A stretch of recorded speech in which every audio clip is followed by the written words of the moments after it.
Okay.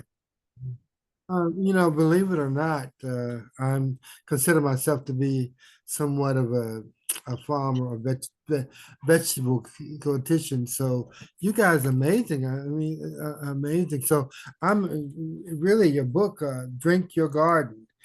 You have probably taken gardening to the next level, and so it must be an exciting time for you as you prepare for the next season of gardening. So we're excited to have you here.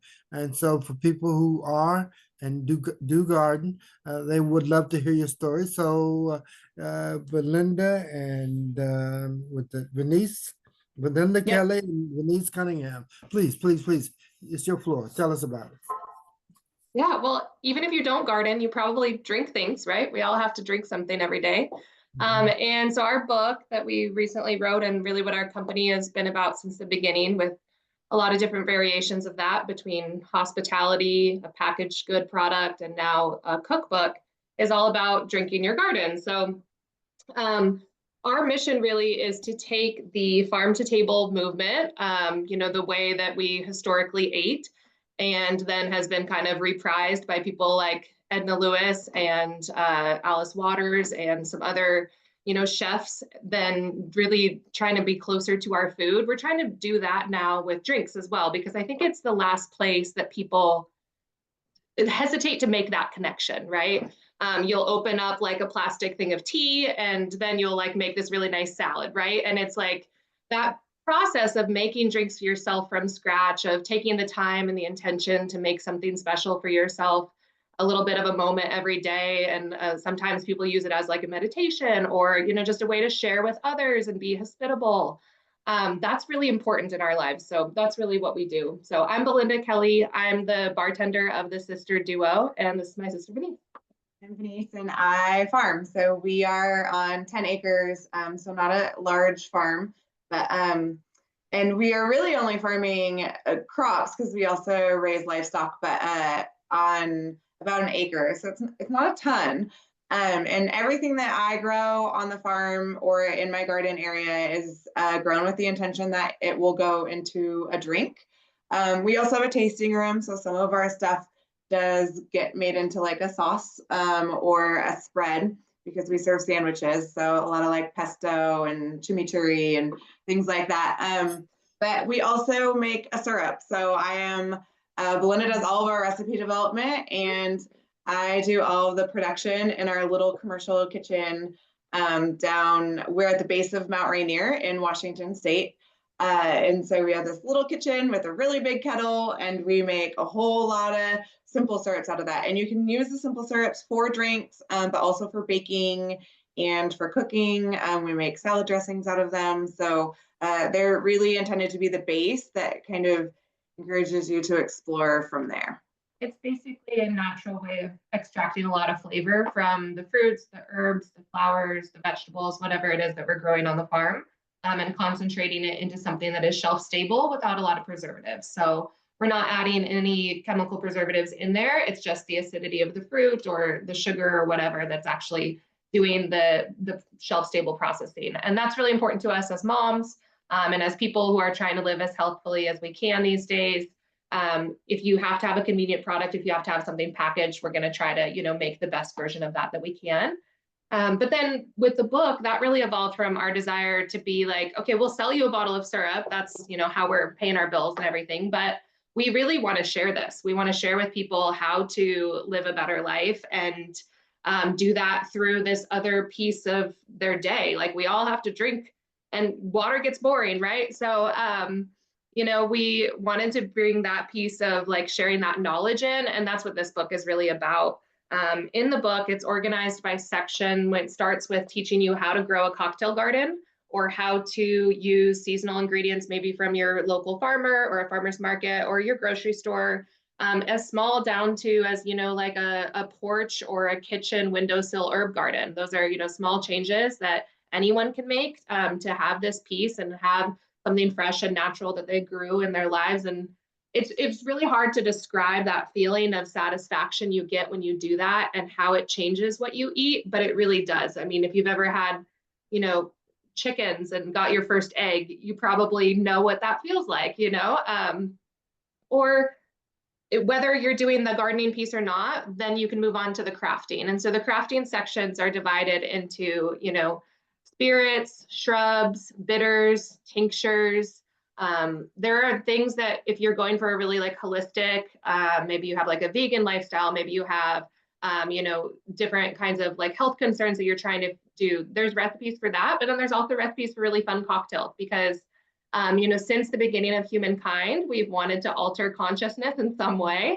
And alcohol and drinking has been a longstanding way for many people to connect and have a moment together. Jesus turned water into wine, and that was partially because the water was undrinkable back then, right? But we think that there is a way to incorporate, if you are going to choose to drink, do that in a much more thoughtful, intentional, healthy way that maybe even incorporates your family members in small ways. We talk about how we have happy hour with our kids, and that doesn't have to include alcohol. It's about taking the time at the end of an evening, in that time between, dinner and your busy day, to just like sit down, share a glass of something, have a little moment of cheers, and talk with one another. And that piece is what society is needing to lean more into these days, we think. And if you are going to choose to drink alcohol, then do it in that way in front of your kids and model that kind of behavior, with teaching them how to do it healthfully, because we have, a history of addiction in our family. And so we've seen how that can go on the other side. And so really that's the heart behind the book. We go all the way through mocktail ingredients, cocktail ingredients, and from start to finish, just how to incorporate, natural products into the drinks that you consume every day. Amazing. I see where in your book where you do include elements of elderflower and liqueur.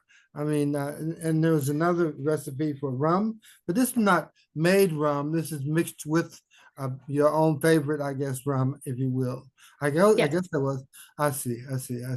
And so, I mean, you've gotten a variety of different flavors. I don't know.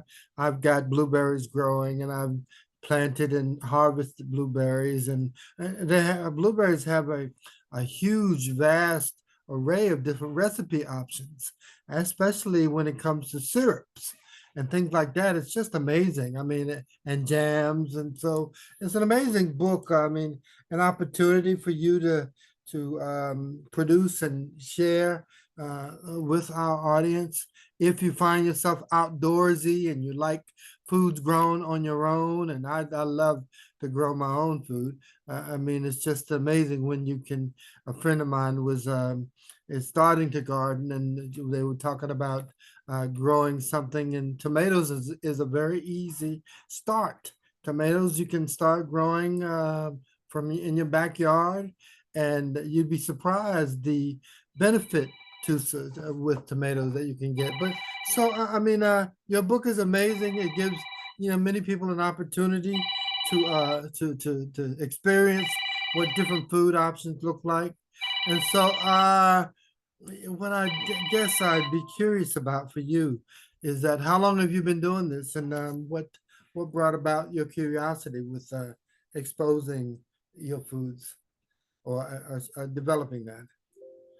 Well, we have been doing this for a while. It, like all things, and I think a lot of businesses, it kind of grows as it comes. And so we both worked in corporate tech jobs. We're in the Seattle area, so and we both had kids within 2 weeks of each other, and we are actual real sisters. So we spend a lot of time together. And it just became very clear that we had passions kind of outside our corporate jobs. And mine was farming. Belinda's has always been kind of that event planning and that hospitality piece. And so Belinda actually started a different company, which was a mobile bartending company. And she had the cutest little vintage camper that she took around. She renovated it from like the ground up. It was turned an actual camper into a bar, and then did a lot of like big events, weddings, really fancy, elevated events.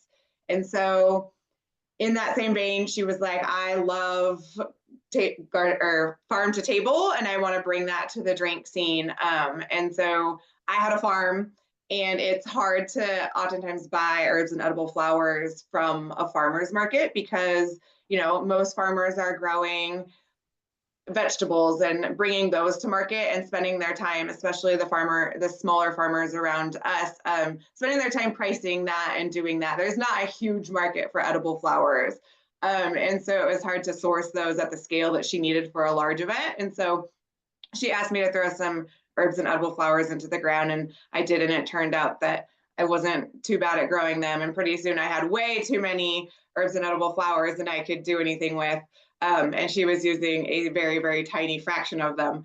And so we also noticed that Belinda the drinks were going over really well. And a big reason why is because she was making her own simple syrups. And it's kind of like a barbecue joint. Like at the end of the day, you have your barbecue and you're really good at crafting your barbecue. But a lot of times the secret is in the sauce. And you have your own secret sauce recipe. And so that was really what her drinks were all about, is creating these layered syrups that could make drink making really easy to drink at home. And I tend to be a farmer, not a bartender. And so I tend to be a pretty lazy drinker, if you will, in that I have not, at this point, I feel like I'm pretty good. But at the beginning, I didn't know. You're just your average drinker. And I went to a bar and I got a drink made for me. And if I was at home, I would drink wine or something that I could just pop open. And so what I realized is, like, if you did the work of making the syrup for them, that it would be a lot easier to craft these delicious cocktails at home. So I said, Belinda, why don't we put these in a bottle? And then that way, the drinks that you're making for these events that a lot of people will never be able to go to, like, they can experience these syrups that you're putting so much time and energy into. And so that's what we did. We learned we don't come from a food science background. And so I think that's actually, it made everything really hard at the beginning, trying to figure out how to make a shelf-stable product that the FDA and the Washington State Department of Ag and our Pierce County Health Department would allow us to do, and jump through all those regulatory hoops. But once we got that out of the way, I think it really has benefited us because we don't know anything about preservatives. We didn't go to college and have degrees in food chemicals. And so we've always just done it the way that our grandma would have done it. And just looking up very basic recipes. Nothing that we do is crazy food science. It's just the way I think people have been making syrups for a really long time, and we just do it at a bigger scale and bottle it for everyone. But to your point about the blueberries, it's like, that's my favorite thing about this book, is that as a gardener and anyone who has grown anything, how much time and energy you put into those blueberries. Like, it's not, it's very much a hobby. And you find joy in it, but it does stink at the end of the harvest to, watch those blueberries that you tended to all season long wither away. And so you do try to find something to do with them, right? Whether it's making jam or whether it's making jelly. And so this book also, we hope, inspires people to think about new ways that they can take all of the literal fruits of their labor and turn them into something that they can use year round. So you can make a syrup, you can make a pickle, you can make a blueberry vodka. There's so many options beyond, the obvious ways of preserving. And so, yeah, it's all about preserving it in more ways. You do honeybees too, for your blossoms on the plants? So I actually don't have to do honeybees.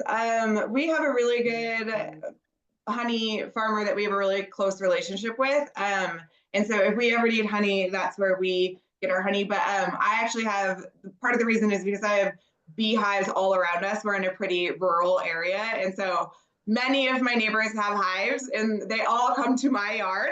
And because so of the flowers. Yeah, I have a lot of flowers. So I have no shortage of bees, but I don't have the maintenance of trying to keep up a hive. Okay. All right, fair enough. I mean, it's an amazing story. I'm excited about it for you, and you've hit on something that, because nothing can replace the actual authentic flavor and taste of foods grown from the earth. And that if you can have and introduce your own particular insight on that, and if anybody in here, I consider myself to be a foodie, and so I love different flavors of foods. And I love the insights that a real, connoisseur of good food can bring to our channel. And so I thank you for being with us. I thank you for sharing with us your book and their book for the reader who also is interested in that. The name of the book, of course, is Drink Your Garden. Drink Your Garden. I'll show it with you. And the authors here, it's not showing up so well. I'm trying to show the book, but it won't show. Here, I got you. Drink Your Garden. And so it's a perfect opportunity for you to explore and to find and cultivate different flavors of the foods that you want to enhance. And this is, I mean, we're hinging on the planting season, but you guys have probably already planted your garden and waiting for the first harvest, I guess. You No, haven't. we're way north, so we don't Oh, even right. try to start planting anything until April because Yeah, you're in the West. You're in the Yeah. West. Corn season. So the spring hasn't really got here. People, when people give you the calendar seasons for spring, they say the 20th of March. But nah, we're trying to talk for you around June, July. Is that when the spring is? I mean, yeah, so we really start like you can't really we always say after Mother's Day is when it's kind of safe to start putting things That's outside. when you put but- your tomatoes out, after Mother's Day for tomatoes, for sure. yeah. Okay. Well, good. Congratulations. We appreciate you being here with us. And our group, I don't know how many planters we have out here, but I love planting, and I'm a little late, but I'm excited to get started. And we encourage you to come back, and maybe we'll have a sip and chip on your recipes in the garden. I mean, love to have you talk about that and maybe some recipes. And then we'll also explore what some recipes are for that, and talk about that for sure. So please, our guests, thank you so much, Belinda and Vernice, for being with us. And it's a perfect opportunity for us to look at the time frame. So please join us again. We look forward to seeing you sometime soon. Okay? We would love to. Thank you for Yeah, being here. thanks for having us. God bless. Take care. Guys, Have a good you planting too. season.